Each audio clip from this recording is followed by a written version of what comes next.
You wake up at the same time every day, follow the same routine, see the same people, react the same way to the same situations, and somewhere deep inside, you know something is wrong. You feel stuck in a pattern that doesn't serve you anymore, trapped in a way of seeing the world that was built when you were too young to choose it, too inexperienced to question it, too overwhelmed to understand that the lens through which you interpret everything around you is not fixed reality but a construction, a framework that can be dismantled and rebuilt.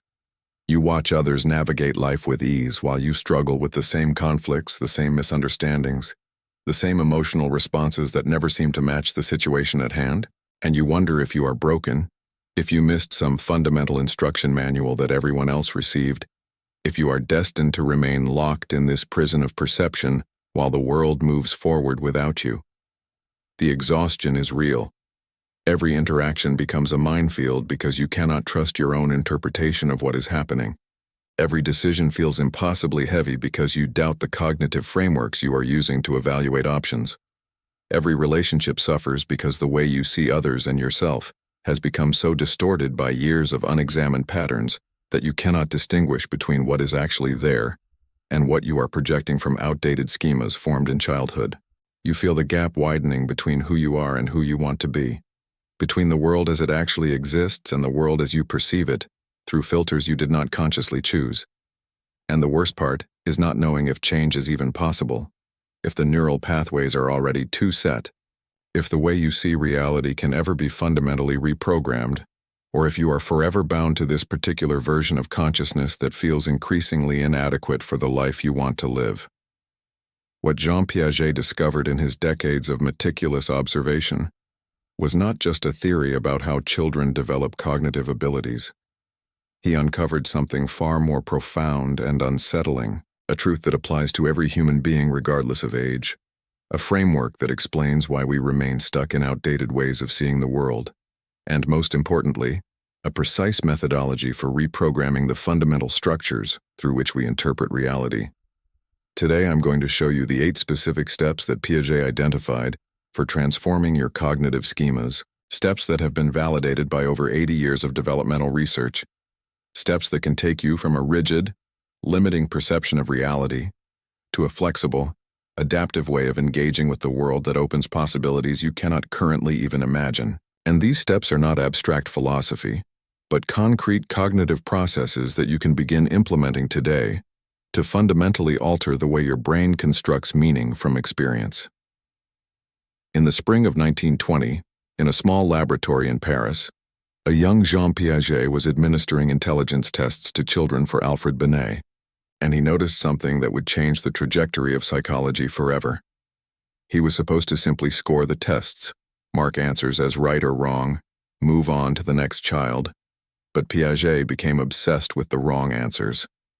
A 7-year-old boy was shown 2 identical glasses filled with the same amount of water, confirmed they were the same, then watched as Piaget poured one glass into a taller, thinner container. When asked which container had more water, the boy pointed confidently to the taller one. Piaget asked why. The boy explained with complete certainty that the taller glass obviously had more because he could see it right there. It went higher up. It was more. When Piaget pointed out that nothing had been added or taken away, the boy looked at him with confusion, as if Piaget was the one not understanding basic reality.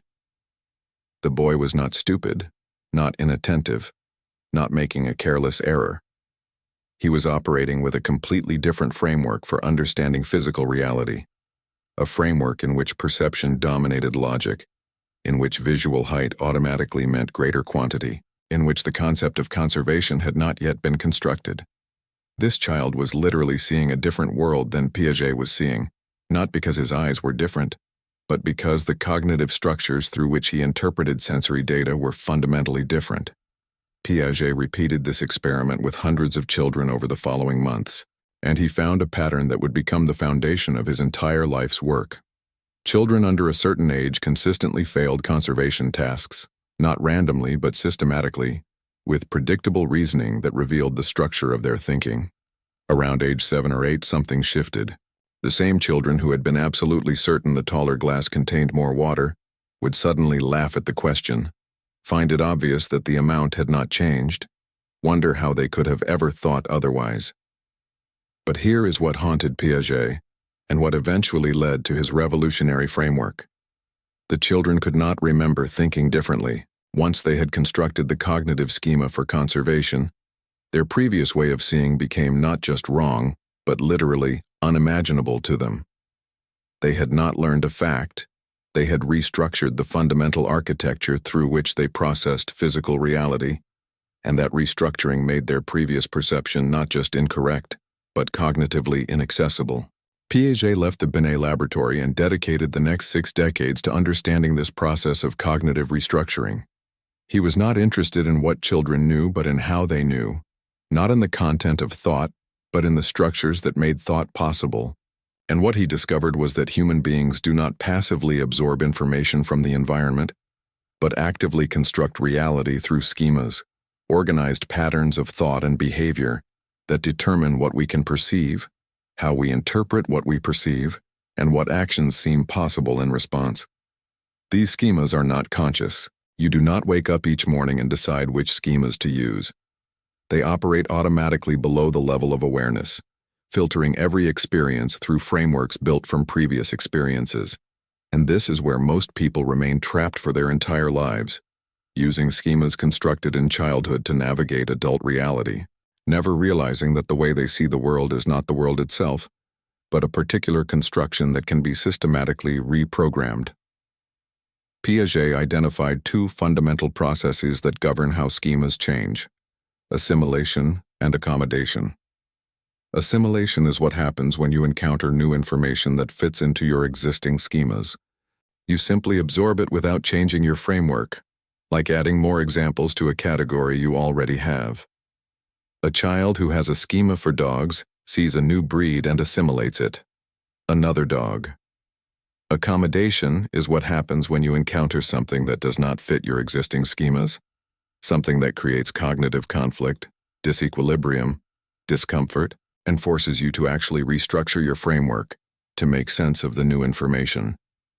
The child sees a cat for the first time, calls it a dog because that is the closest schema available, is corrected, and must now accommodate by creating a new category or restructuring the existing one to account for this creature that is similar to dogs in some ways, but fundamentally different in others.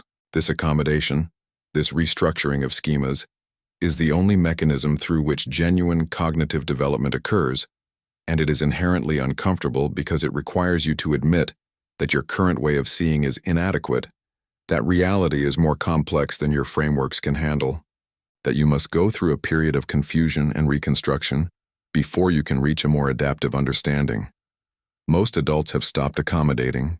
They have constructed a set of schemas that allow them to navigate their particular environment with sufficient success that they never face enough disequilibrium to force restructuring, or they have become so skilled at assimilation, at distorting new information to fit existing frameworks rather than changing the frameworks themselves, that genuine development has ceased.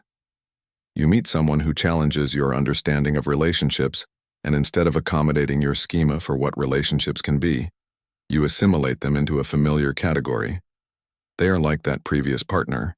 They fit this pattern you recognize. You know how this story goes.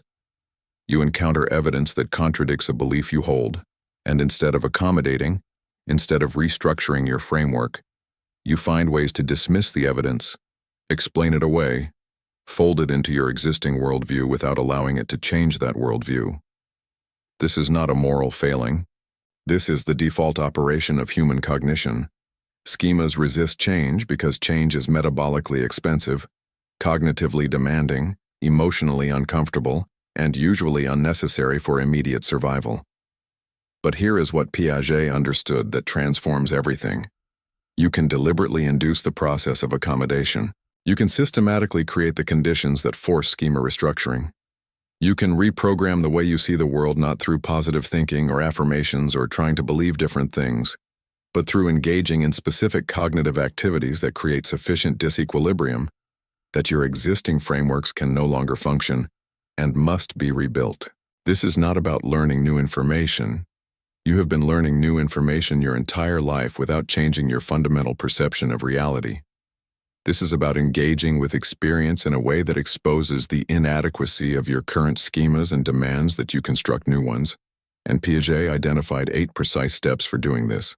Steps derived from observing how children naturally progress through stages of cognitive development. Steps that can be deliberately applied at any age to trigger the same restructuring process that allows a child who cannot conceive of conservation to suddenly find it obvious. The first step is decentering, and this is where everything begins. Piaget noticed that young children are cognitively egocentric, not in the sense of being selfish, but in the sense that they literally cannot take a perspective other than their own. Show a 3-year-old child a model of 3 mountains arranged on a table, and ask them what the mountains look like from where they are sitting. They can describe it or point to a photograph that matches their view. Then place a doll on the opposite side of the table and ask what the mountains look like from the doll's perspective, and the child will consistently choose the photograph that shows their own view. They are not being stubborn. They genuinely cannot construct in their mind what the scene looks like from another position. Their schema for spatial relationships is centered entirely on their own perspective. And anything outside that perspective is not just unknown, but literally inconceivable within their current cognitive framework. Around age 7 or 8, children develop the ability to decenter, to mentally rotate their perspective and construct what things look like from positions they are not occupying. And this is not a small developmental achievement, but a fundamental restructuring of how they understand space, causation, and relationship. Once you can decenter spatially, you can begin to decenter socially, understanding that other people have different thoughts, different emotions, different motivations that are not just variations of your own, but genuinely different frameworks for interpreting the world. You can decenter temporally, understanding that your current perspective is not the only perspective you have had or will have, that the you of 10 years ago saw things differently and the you of 10 years from now will see things differently still. Every act of decentering expands the range of schemas you can access and weakens the tyranny of your current, immediate automatic framework. But most adults have stopped decentering. You have a way of seeing yourself, your relationships, your work, your life situation, and you have looked at it from that same perspective for so long that it has become reality itself. Not a perspective, but the truth. And everyone who sees it differently is simply wrong or confused or lacking your particular insight. When someone describes an interaction you both experienced, and their account does not match yours, you assume they are misremembering or lying or interpreting incorrectly. It rarely occurs to you that both accounts might be accurate from different perspectives, that the interaction actually was different depending on where you were standing cognitively when it occurred. This is not about relativism, not about pretending all perspectives are equally valid, but about recognizing that your current perspective is one construction among many possible constructions. And until you can mentally step outside of it and view it from other angles, you cannot see its limitations, cannot recognize what it obscures, cannot access the information that would allow you to accommodate and restructure. Look, I know how disorienting it feels when you realize that the way you have been seeing a situation for years might not be the only accurate view. Have you ever had that moment when someone described you or your behavior in a way that shocked you, that seemed completely wrong, only to later realize they were seeing something real that you had been unable to see from inside your own perspective? I know how much it shakes the foundation when you start questioning whether your interpretation of reality is the interpretation of reality. If this resonates with you, leave a simple comment. I am learning to decenter. Your experience can be exactly what someone needs to read today to feel less alone. You have more power of healing than you imagine. The second step builds directly on decentering, and Piaget called it reversibility. He discovered this through another series of elegant experiments. Take a ball of clay, show it to a 5-year-old child, let them confirm it is a ball. Now roll that clay into a long snake shape in front of the child and ask if there is more clay, less clay, or the same amount. The child will typically say there is more clay now because the snake is longer. Look at how much longer it is. Obviously there is more. Ask them if anything was added, they will say no. Ask them if anything was taken away. They will say no. Ask them again if there is the same amount of clay or more clay, and they will insist there is more. The visual perception of length dominates their reasoning so completely that they cannot hold on to the logical necessity of conservation. Now ask them if you could turn the snake back into a ball. They will say yes. Ask them if it would be the same ball as before. They will say yes. Ask them if the ball and the snake have the same amount of clay. They will say no, the snake has more. They cannot mentally reverse the operation, cannot trace the transformation backward, to recognize that what can be reversed must conserve quantity. Around age 7, children develop reversibility, the ability to mentally undo operations and trace transformations backward, and this cognitive capacity revolutionizes their entire relationship with physical and social reality. Once you can mentally reverse operations, you can understand conservation, identity, causation in fundamentally new ways, because you are no longer trapped in the immediate perceptual moment, but can hold the transformation sequence in your mind simultaneously, seeing both the starting point and the end point and the reversible path between them. You can understand that 5 plus 3 equals 8 and 8 minus 3 equals 5 because these are not separate facts, but reversible operations. You can understand that social actions have consequences that can be traced forward and backward, that the anger someone is expressing now can be mentally reversed to see the hurt that preceded it, that your own behavior has effects that can be traced to see what you are actually creating, even if it is not what you intended. But most adults have not developed full reversibility in their cognitive and emotional schemas. You have a fight with someone and you are trapped in the immediate emotional reality of it, experiencing their words as attacks, your own responses as justified reactions, unable to mentally reverse the sequence to see how you both arrived at this point, unable to trace the interaction backward to identify the moment where things went wrong, unable to recognize that the pattern you are in has a structure that could be undone if you could see it clearly. You make decisions based on immediate feelings or circumstances without mentally reversing them to see what they imply about your values, your priorities, the life you are constructing. Someone criticizes you and you react defensively without reversing the operation to ask what in you made that particular criticism land so hard. What schema is being threatened that generates such a strong protective response?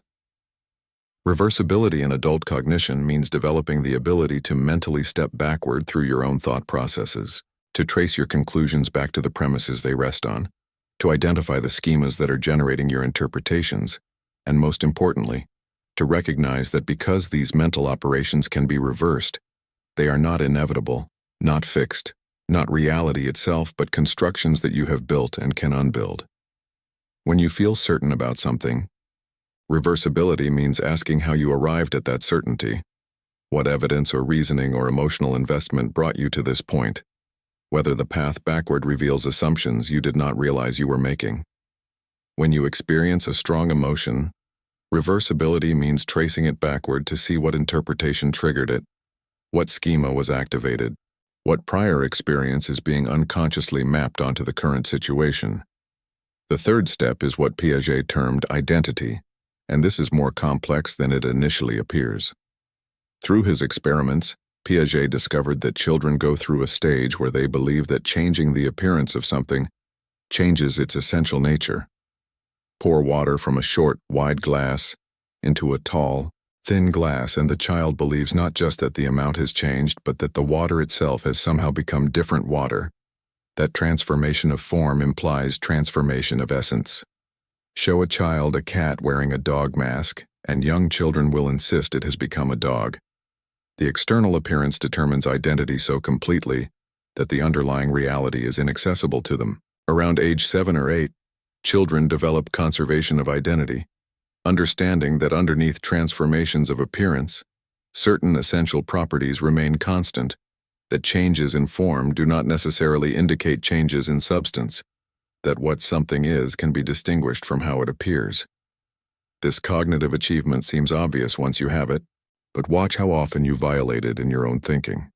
You change your behavior in a situation and believe you have fundamentally changed as a person.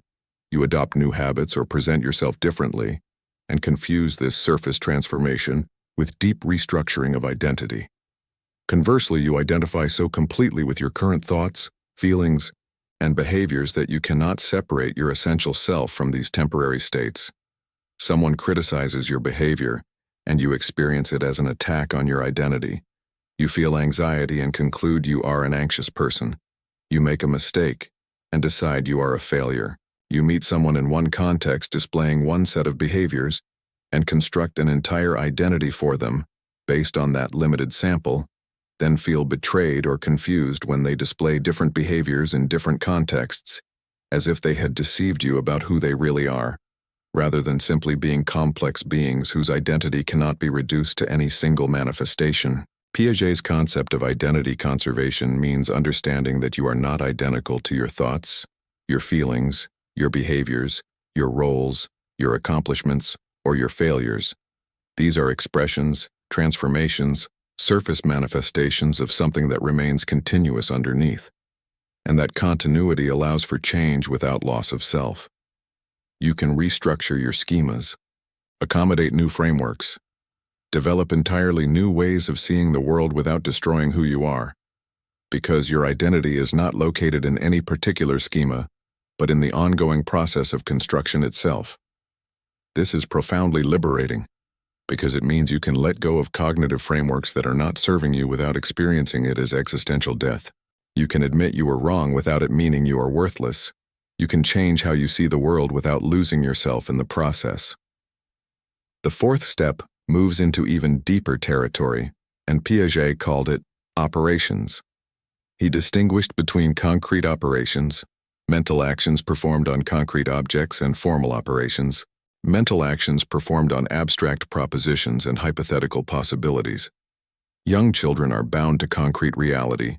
They can think about things they can see, touch, manipulate directly, but they cannot yet think about thinking, cannot reason about abstract concepts, cannot consider hypothetical situations that do not exist. Ask a concrete operational child what would happen if gravity stopped working, and they might give you some imaginative answers. But ask them to reason through the logical implications systematically, and they cannot do it because they do not yet have schemas for manipulating ideas independent of concrete reference.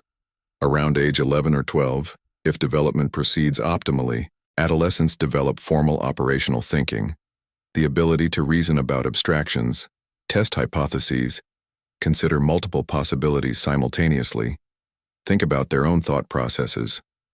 This is the cognitive structure that allows for advanced mathematics, scientific reasoning, philosophical inquiry, complex social understanding, metacognition. But here is what Piaget discovered that most people do not know.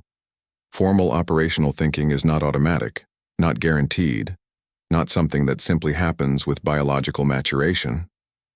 Research following Piaget's framework has consistently shown that many adults never fully develop formal operational schemas. They remain capable only of concrete operations, able to think about specific situations and manipulate concrete information, but unable to engage in systematic abstract reasoning, unable to think about their thinking, unable to consider hypothetical alternatives to reality as it appears. This is why so many people remain trapped in their current way of seeing the world. They can think about their specific life circumstances, their particular relationships, their concrete problems, but they cannot think about the schemas they are using to interpret those circumstances, cannot step back to the meta level where the frameworks themselves become objects of examination. They cannot reason hypothetically about who they would be or how they would see things if they had developed different schemas, cannot systematically test their assumptions by considering what evidence would disconfirm them, cannot engage in the formal operational thought required to reprogram cognitive structures, because those structures can only be changed from a meta level that they have not yet developed access to. Developing formal operations as an adult means cultivating the ability to think about your thinking, to treat your own schemas as objects that can be examined, analyzed, tested, and modified. It means being able to consider hypothetical alternatives. If I did not believe this about relationships, how would I interpret this situation differently? If my schema for success was structured differently, what would I be noticing that I currently ignore? If I approached this problem from a completely different framework, what solutions would become visible? This is not about positive thinking or imagination exercises, but about developing the cognitive capacity to manipulate abstract schemas as flexibly as you manipulate concrete objects, and until you can do this, you remain bound to whatever frameworks were installed during childhood because you cannot get enough distance from them to see them as frameworks rather than reality. The fifth step integrates everything that has come before and pushes into what Piaget considered the heart of cognitive development: equilibration. This is the process through which disequilibrium, the discomfort of encountering information that does not fit your schemas, drives accommodation and restructuring. Piaget observed that children are naturally drawn to experiences that create moderate disequilibrium, challenges that are just beyond their current capabilities, situations that their existing schemas can almost but not quite handle. A baby who has just learned to grasp objects will spend hours picking things up and dropping them, not randomly but systematically, varying the objects, the heights, the manner of release, actively creating disequilibrium to test and extend their schema for how objects behave. A toddler learning language will overgeneralize grammatical rules, saying "I go to the store," because they have constructed a schema for past tense and are applying it systematically, and when they are corrected, when they encounter disequilibrium, because their schema does not match how language is actually used, they accommodate and refine their framework. Young children are constantly in disequilibrium because the world is constantly presenting them with information that exceeds their current schemas, and this drives the rapid cognitive development of early childhood.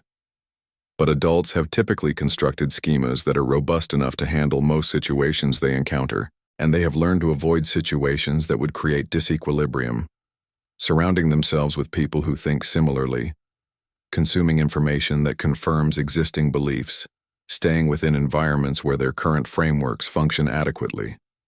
This is cognitively comfortable but developmentally stagnant.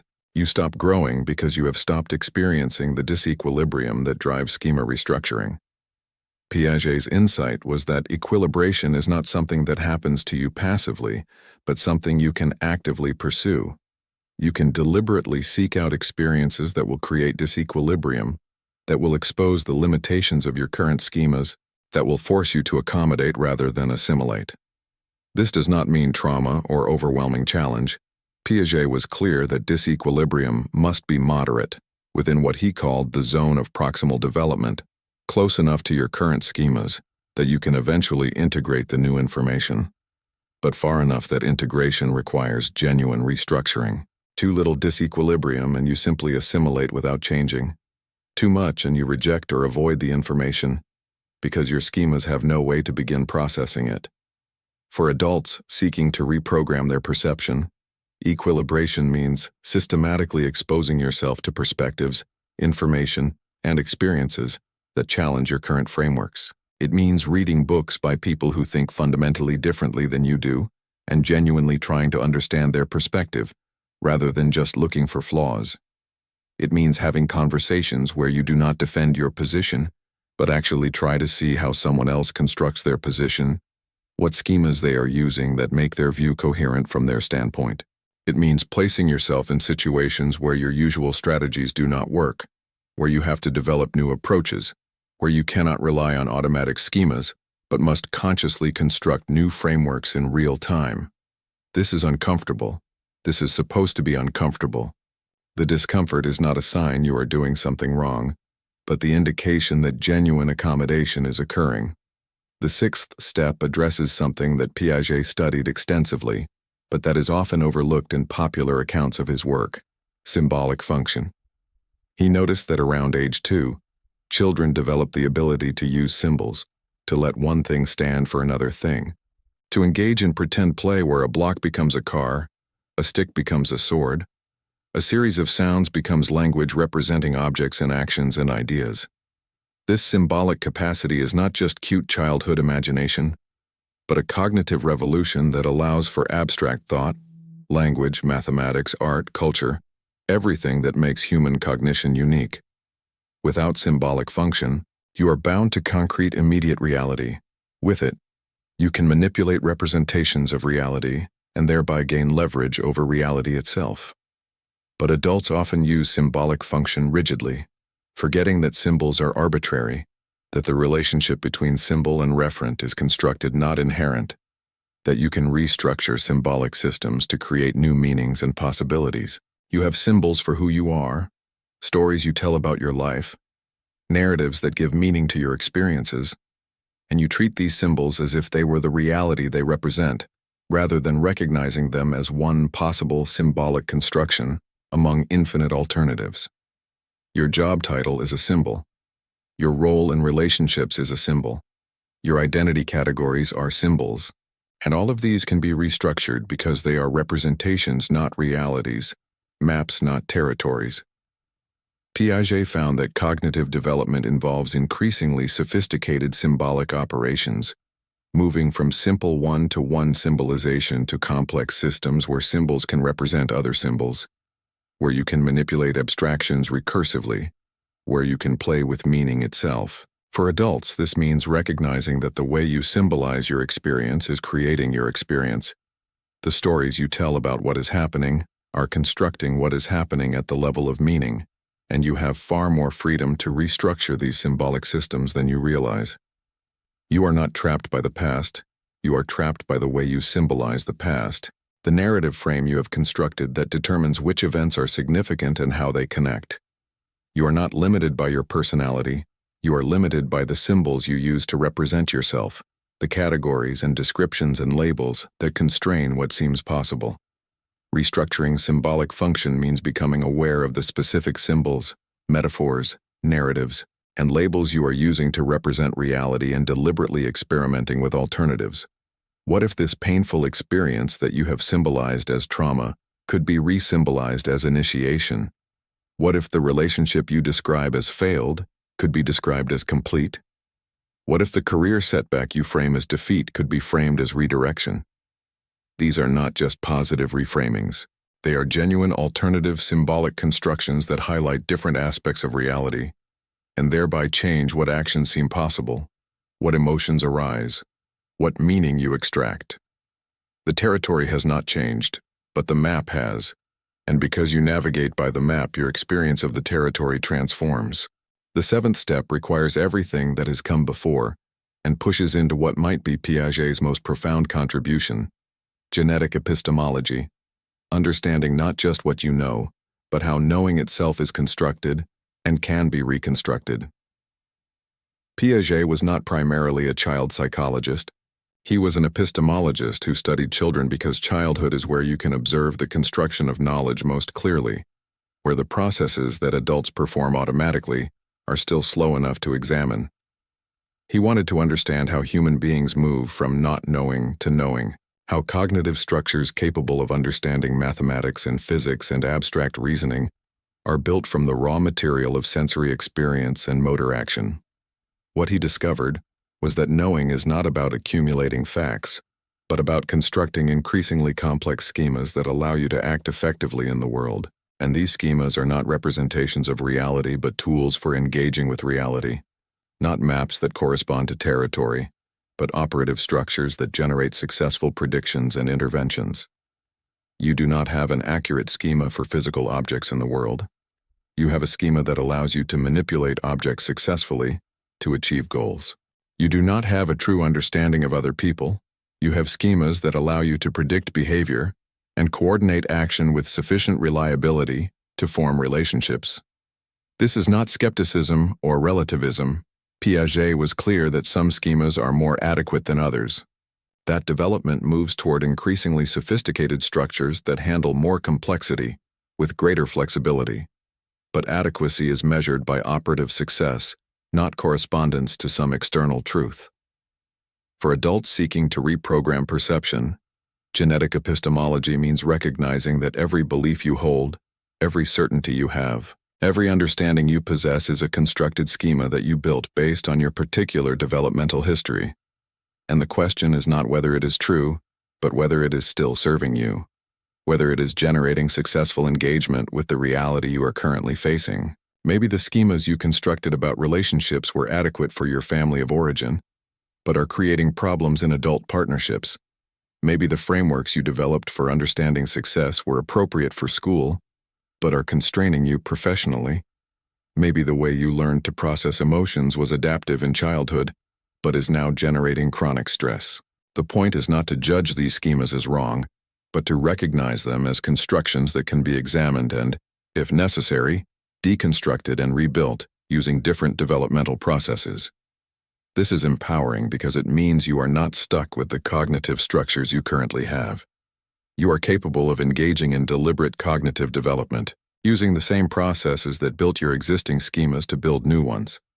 And unlike childhood, where development was largely driven by biological maturation and environmental accident, adult development can be intentional, directed toward specific capabilities you want to develop, specific limitations you want to transcend.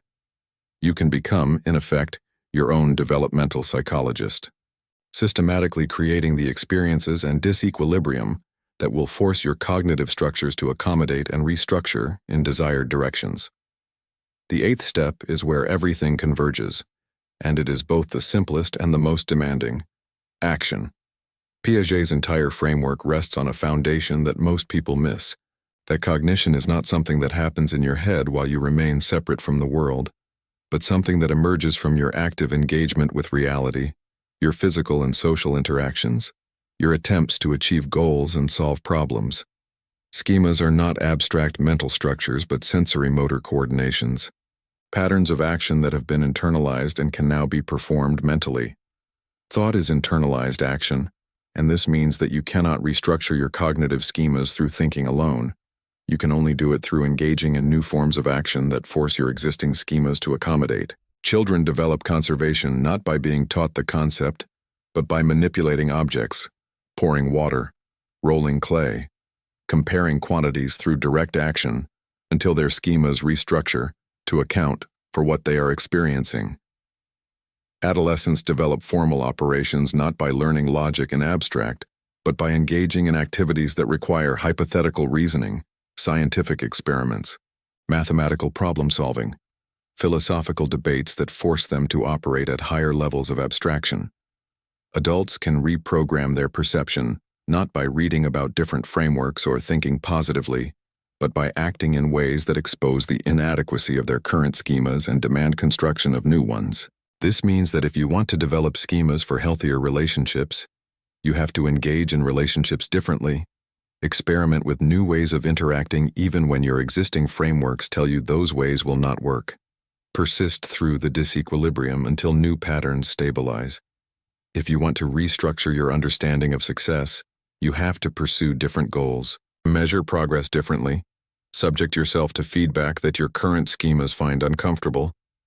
If you want to overcome anxiety, you cannot think your way out. You have to act in the presence of anxiety in ways that violate your anxiety-driven schemas, creating experiences that force those schemas to accommodate. Action is not the application of restructured cognition. Action is the mechanism through which cognition restructures. Piaget spent years documenting how specific actions drive specific cognitive developments, and the pattern is always the same. You engage with the world using your current schemas. You encounter resistance or unexpected results or information that does not fit. You experience disequilibrium. You attempt to assimilate by adjusting your actions slightly while maintaining your framework. When that fails repeatedly, you must accommodate by restructuring the framework itself. The new schema is tested through further action, and the cycle continues at increasingly complex levels. This is how you move from reflexes to sensory motor intelligence to concrete operations to formal operations to whatever lies beyond an adult cognitive development. And it is the only path. There are no shortcuts, no way to reprogram your perception without engaging in the difficult, uncomfortable, often frustrating work of acting your way into new ways of seeing. But here's what makes this eighth step both terrifying and liberating. The actions required to restructure your schemas are often precisely the actions your current schemas tell you are impossible, dangerous, or pointless.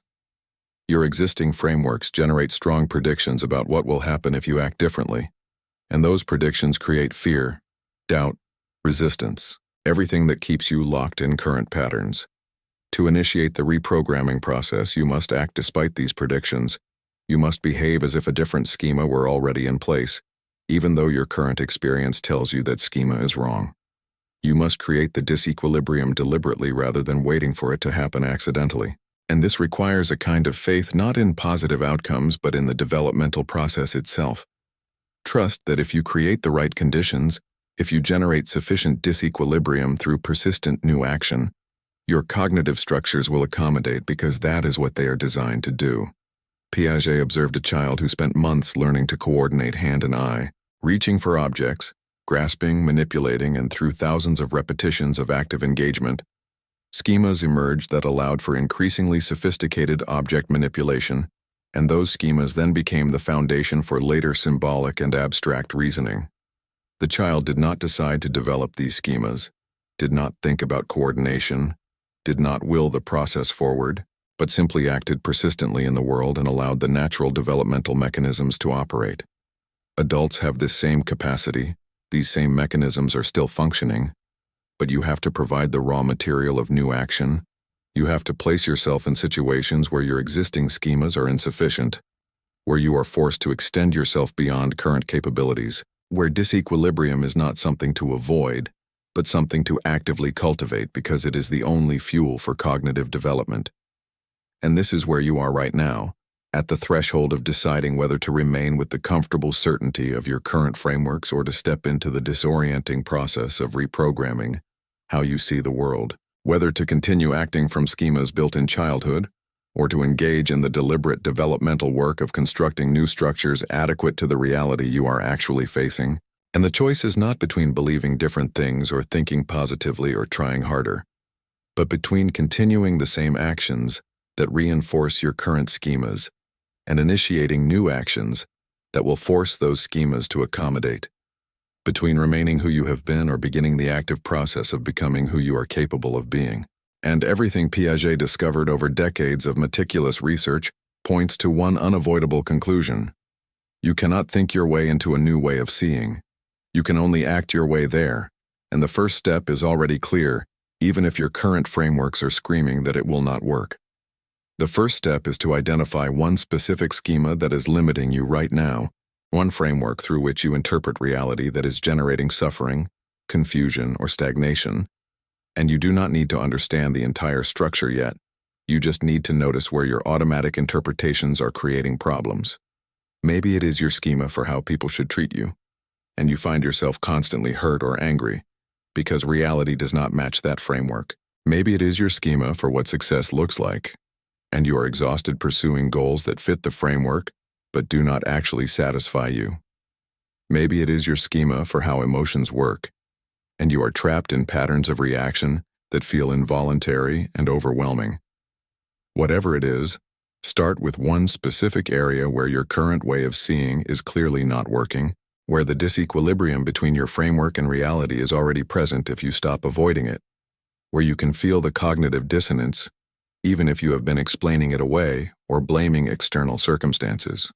Once you have identified the schema, the second step is decentering from it, and this means engaging in systematic perspective, taking that forces you to see the limitations of your current framework.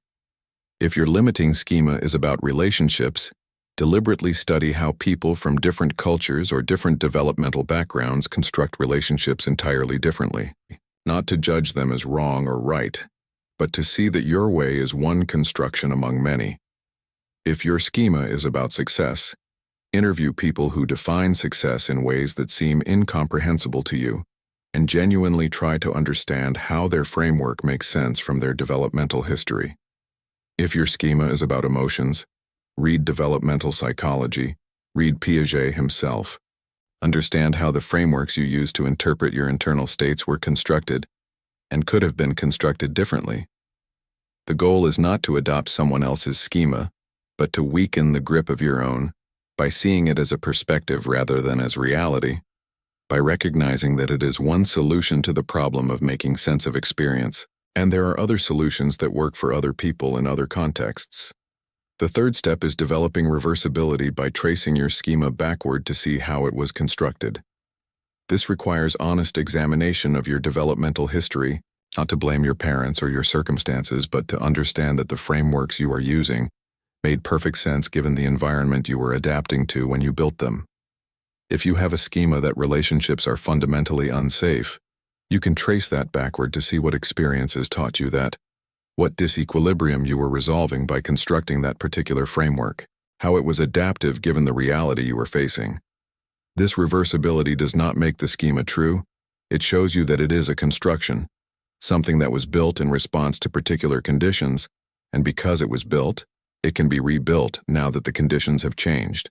The child who needed a schema for unsafe relationships to navigate an unstable home does not need that schema as an adult in different relational contexts, but you cannot let go of it until you can reverse the operation and see exactly how and why it was constructed, which breaks the illusion that it is simply how relationships are, rather than one framework you built at a particular developmental moment. The fourth step is recognizing the identity underneath the schema, separating who you are from the particular frameworks you are currently using. And this is crucial because most people resist changing schemas because they have identified with them so completely that changing the framework feels like self-destruction. You are not your schema for relationships. You are the one who constructed that schema and can construct another. You are not your interpretation of success. You are the active process of meaning-making that generated that interpretation and can generate others. You are not your anxious thoughts. You are the cognitive system that is producing those thoughts using a particular schema that can be restructured. This separation is not about dissociation or detachment, but about recognizing the continuity of self that persists across schema changes, the way Piaget showed that a child's identity continues through the radical cognitive restructurings of development, that the toddler who could not conserve quantity and the adolescent who can reason abstractly are the same person even though their frameworks for understanding reality are fundamentally different. The fifth step moves into formal operations, treating your schema itself as an object that can be analyzed, tested, modified. This means being able to think hypothetically about alternatives. If I approach this situation without my current schema, what would I notice that I am currently ignoring? If I constructed a framework based on different premises, what possibilities would open up? If my schema is generating these predictions and those predictions keep being wrong, what does that tell me about the adequacy of the schema? This is metacognition, thinking about thinking, examining the frameworks you are using rather than just using them automatically, and it requires stepping back to a level of abstraction where you can see patterns in your own cognition, where you can notice that you consistently interpret ambiguous situations in a particular way, that you have emotional reactions that seem disproportionate to the trigger, that your predictions about how things will go are systematically biased in predictable directions. All of these are signs that your schemas are shaping your experience in ways you have not been examining, and once you can see the patterns at the meta level, you have the leverage to change them. The sixth step is deliberately creating disequilibrium through equilibration, and this is where most people get stuck because it requires voluntarily making yourself uncomfortable. You have identified a limiting schema, decentered from it enough to see it as a perspective, traced it backward to understand its construction, separated your identity from it, and analyzed it at a formal operational level. Now you have to act in ways that violate what that schema predicts. If your schema says people will reject you if you show vulnerability, you have to show vulnerability and experience the disequilibrium when they do not reject you, when your framework's prediction fails. If your schema says you cannot handle uncertainty, you have to deliberately place yourself in uncertain situations and persist through them, generating repeated experiences where your schema's prediction that you will collapse or fail does not come true. If your schema says success requires constant striving, and any rest means failure, you have to experiment with rest and notice that your worth does not actually evaporate, that the catastrophic consequences your schema predicts do not materialize. This is not about positive thinking or affirmations. Your schema will continue predicting disaster. Your emotions will continue reflecting those predictions, and you will feel anxious, resistant, convinced it will not work. The point is not to change those feelings first, but to act despite them, to create experiences that generate data inconsistent with your schema's predictions, to force disequilibrium between framework and reality. Piaget was clear that accommodation only occurs when assimilation repeatedly fails, when you try to fold new information into your existing schema, and it simply does not fit no matter how you try to distort it. And only then, only after sufficient failed attempts at assimilation, does the cognitive system restructure the schema itself. This means you have to persist through multiple instances of acting against your schema before the accommodation occurs. You have to generate enough disconfirming evidence that your cognitive system cannot ignore it, And this takes courage not because the actions themselves are necessarily dangerous, but because you are deliberately destabilizing the frameworks that have been organizing your entire perception of reality. The seventh step involves reconstructing symbolic function, which means deliberately changing the stories you tell about your experience, the metaphors you use, the language patterns that reinforce old schemas. If you have been narrating your life as a story of victimization, you have to practice narrating it as a story of agency, not denying what happened but re-symbolizing the same events in a framework that highlights different aspects and generates different meanings. If you have been using war metaphors for work, fighting, battling, struggling against, you have to experiment with collaboration metaphors and notice how the symbolic shift changes what actions seem possible. If you have been labeling yourself with diagnostic categories that have become identity, you have to practice using process language that emphasizes change and development rather than fixed traits.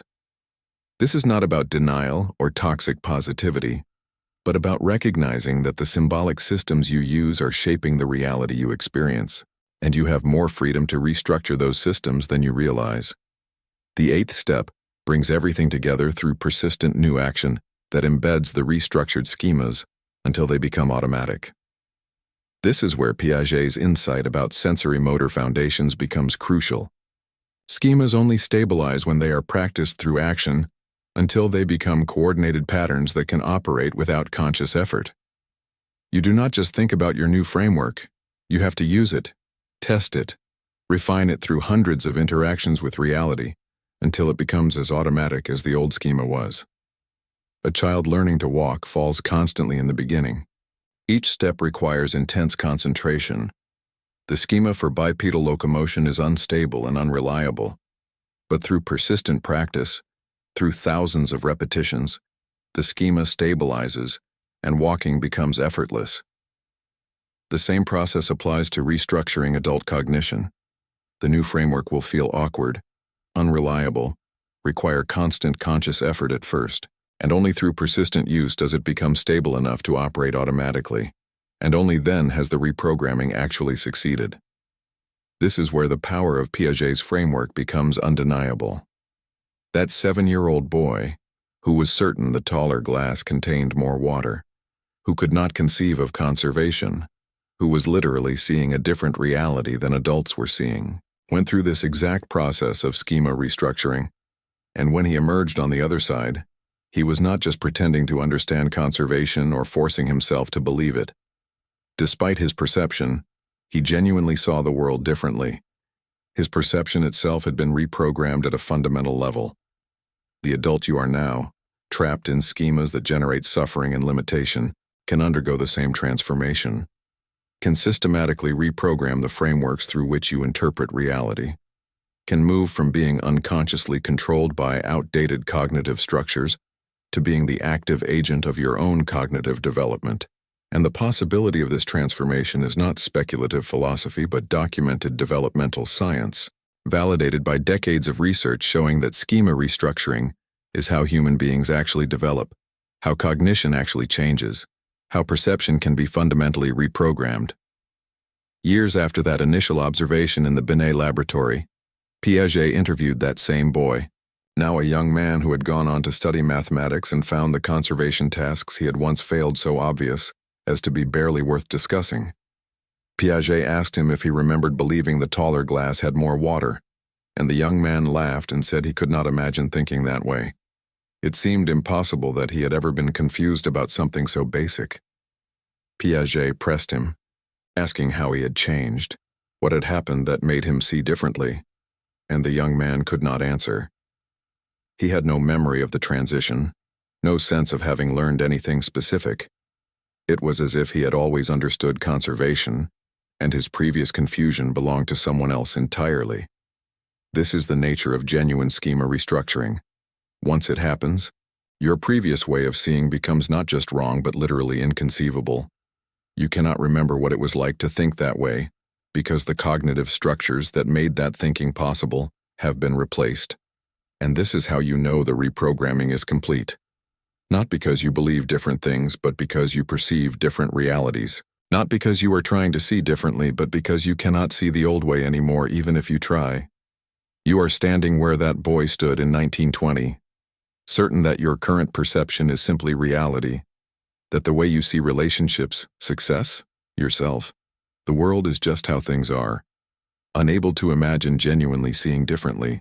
But you are also standing where he stood years later, on the threshold of a transformation that will make your current certainty seem as incomprehensible as his confusion about conservation seems to him now.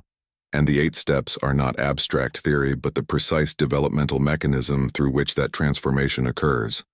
Identify the limiting schema. Decenter from it. Reverse it to see its construction. Separate your identity from it. Analyze it formally as an object. Create disequilibrium through action. Restructure the symbolic systems that reinforce it. Persist in new patterns until they stabilize. And through this process, through the same natural developmental mechanisms that built your current schemas, you build new ones, more adequate, more flexible, more aligned with the reality you are actually facing and the life you actually want to live.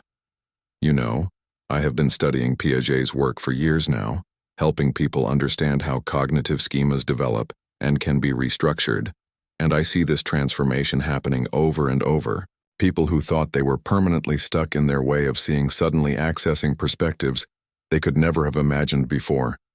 Not through magical thinking, but through systematic application of developmental principles. If this resonates with you, if you are tired of being controlled by schemas you did not choose and are ready to become the active agent of your own cognitive development, I want to invite you to continue this journey with me. Every week I create in-depth explorations of how Piaget's insights can be practically applied to adult development, how you can systematically reprogram not just your thoughts, but the fundamental structures through which you perceive reality itself. This is not self-help fluff. This is documented developmental science applied to the project of becoming more than you currently are, of accessing capabilities that your current schemas tell you are impossible. Join us by clicking the subscribe button below. Become part of a community of people who are actively engaged in cognitive development, rather than remaining passive victims of whatever schemas happened to get installed during childhood. And let's discover together what becomes possible when you stop accepting your current perception as fixed reality and start treating it as one construction among infinite alternatives that you have the power to choose and rebuild. Next, I want to show you something that builds directly on what we have covered today. Piaget's theory of moral development, how the same processes of schema restructuring apply not just to how you see physical and social reality, but to how you construct right and wrong, justice and fairness, responsibility and obligation, and why most adults are still using moral frameworks built in childhood that are inadequate for the ethical complexity of adult life, generating chronic guilt, rigid judgment, and the inability to navigate moral ambiguity with wisdom and flexibility. The framework I will share in that exploration has transformed how I understand my own moral decision-making and given me tools for reconstructing ethical schemas that actually serve the kind of person I want to be rather than just replicating the frameworks I inherited. You will not want to miss it.